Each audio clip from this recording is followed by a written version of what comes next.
attendance today. To give you a bit of a background as to why LADCO and the county are hosting this event, we both have been approached by Amtrak, WisARP, WisDOT about getting support for the second daily route from Minneapolis to Chicago. As you know, there's already one route, but they would like to get support for the second route. We're here today to listen to Derrick James from Amtrak, Arun Rao from WisDOT, and Terry Brown from WisARP. They'll give us just some background as to why it would be a positive thing for the area to have this second daily Good morning, route. everybody. I'm going to move these chairs because I like to walk back and forth a little bit. My name is Derrick James. I'm Government Affairs for Amtrak, and my job is to travel the Midwest, meeting with civic and business leaders like yourself, and to extol the value of passenger rail service to your communities, to help you. And what I want to do is, Arun sort of talked a little bit at I'll say a micro level, the state-based level. I want to talk a little bit more about Amtrak on a global level and what we've seen as we've made improvements to the passenger rail service around the country and how that's come to benefit communities and provide better transportation options and more mobility. I'd like to start off, I'd like you to remember that number. All right, just commit it to memory, write it down. Probably no need to, it's a pretty simple number, 50,000. So keep that in mind, and we'll come back to it sort of after at the end of my presentation. Amtrak is about improving passenger rail service around the nation. We've got a long history of passenger rail service here in LaCrosse. We've been a fixture in LaCrosse ever since our founding in 1971.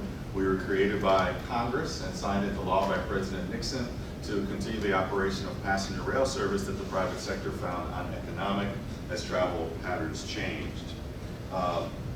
That passenger rail service that most people think of is not the passenger rail service that we think is the passenger rail service of America in the future. It's not the passenger rail service of Agatha Christie novels or of Alfred Hitchcock movies.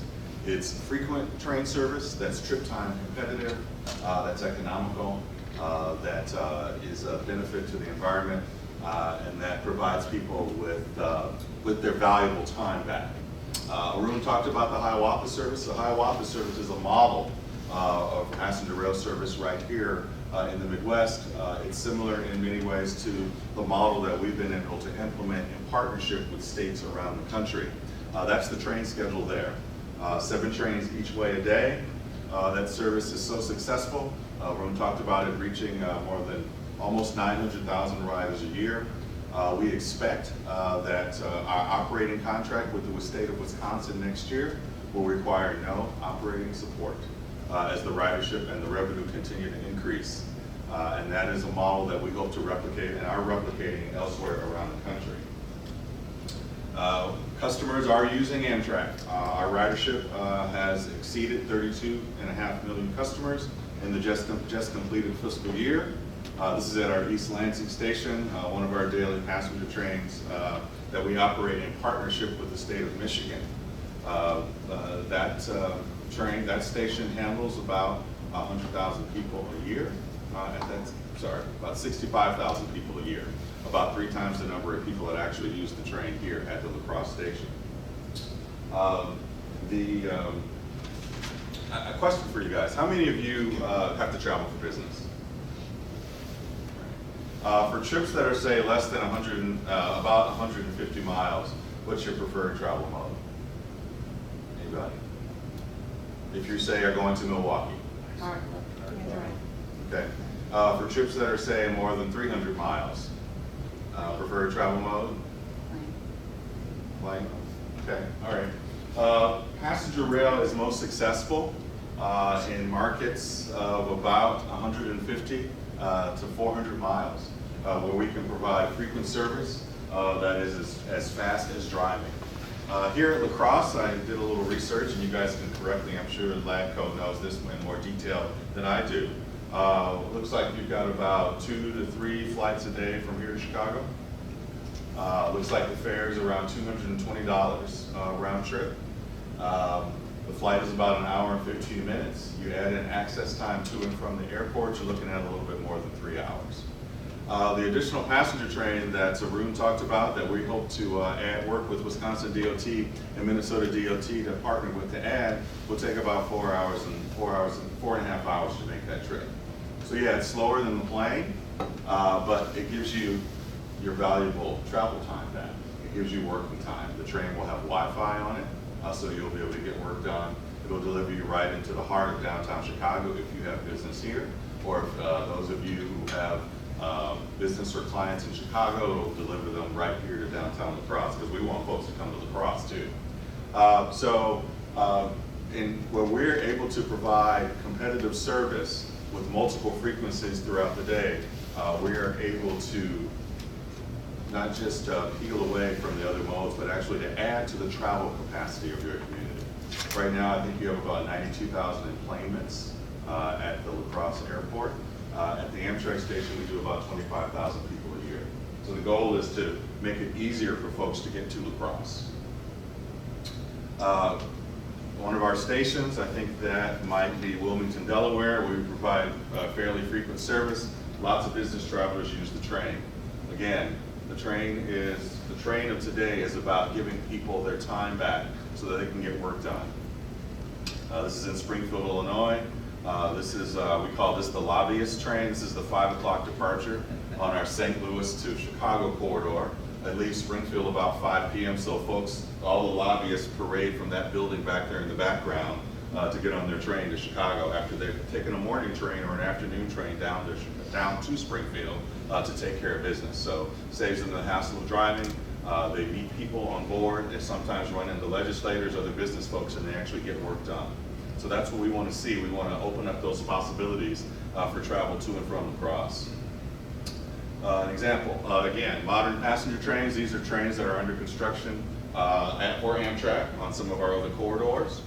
They provide at-seat USB plug-ins, drop-down tables, conferencing abilities, Wi-Fi, rolling cart food service. So you could really get work done, smooth, fast, comfortable.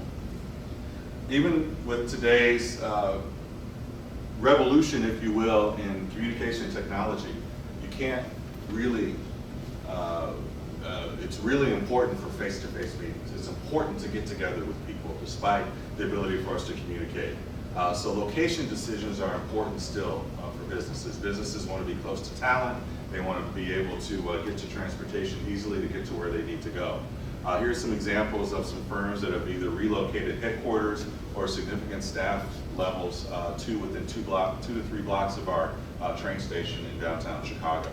And many of them, they all cite the access to transportation, not only regional, but intra-regional as well. That's available at Union Station and the Ogilvie Station, Metro Station in downtown Chicago.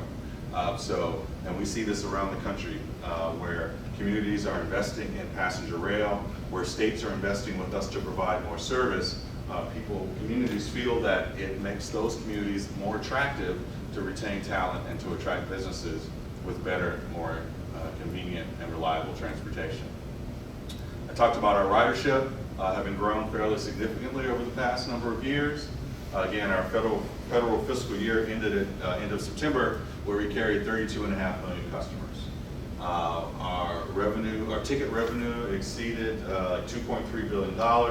Added to our ancillary revenue from things like equipment rebuilds and commercial investment, we brought in well more than $3 billion in revenue.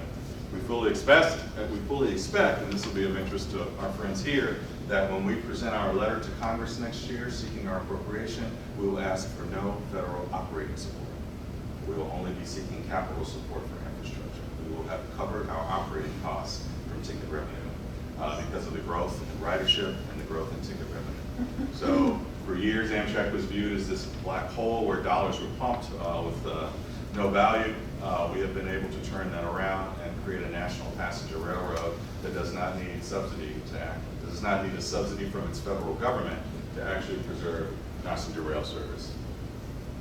Here's a map of our system. Arun talked about Wisconsin being one of 18 states that we partner with, that we contract with, to operate passenger rail service over and above the routes that we operate using our federal appropriation. The light colored lines are what we consider our overnight long distance routes.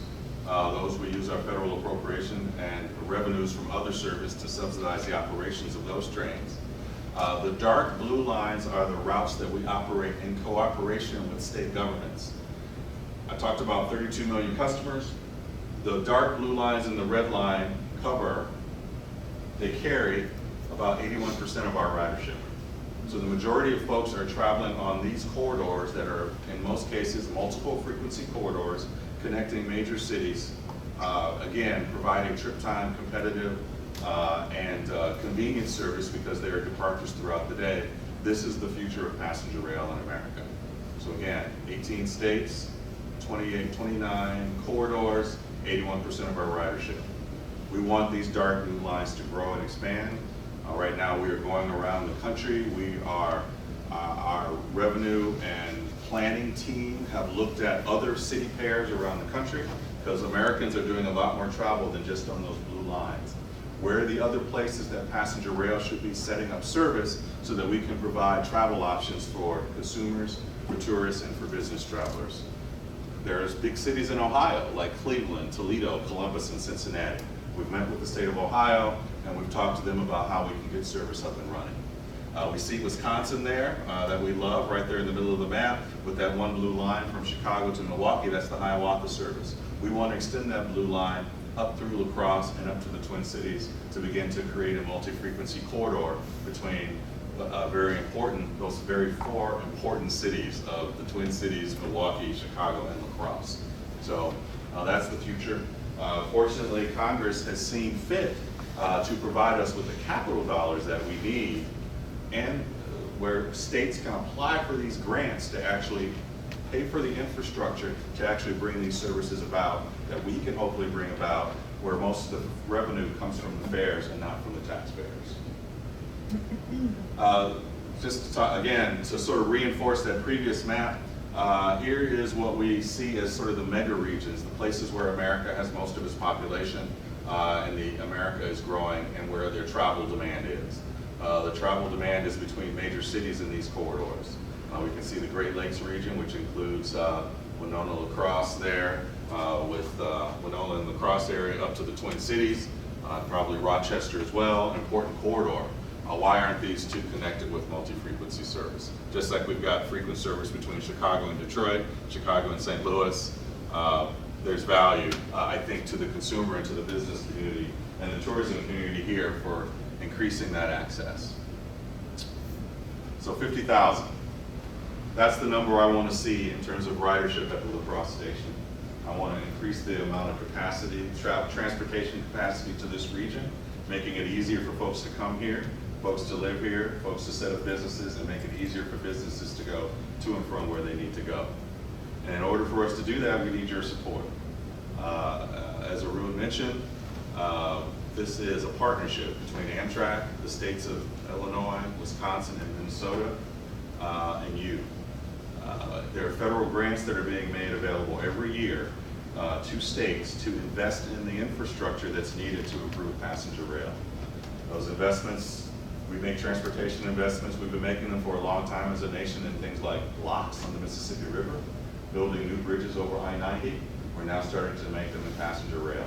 But we need states to be partners in that. So we need you guys to let your legislature know here in Wisconsin over in Madison and let the governor know to work with Amtrak, to work with Minnesota. We're going to put money in the game. We're going to contribute dollars, but we also need to find that $30 million match between Amtrak, Minnesota, and Wisconsin to go and apply for the federal grants that are out there to get us the $72 million, to get the track work done, to get the sidings fixed up so we can add the second track.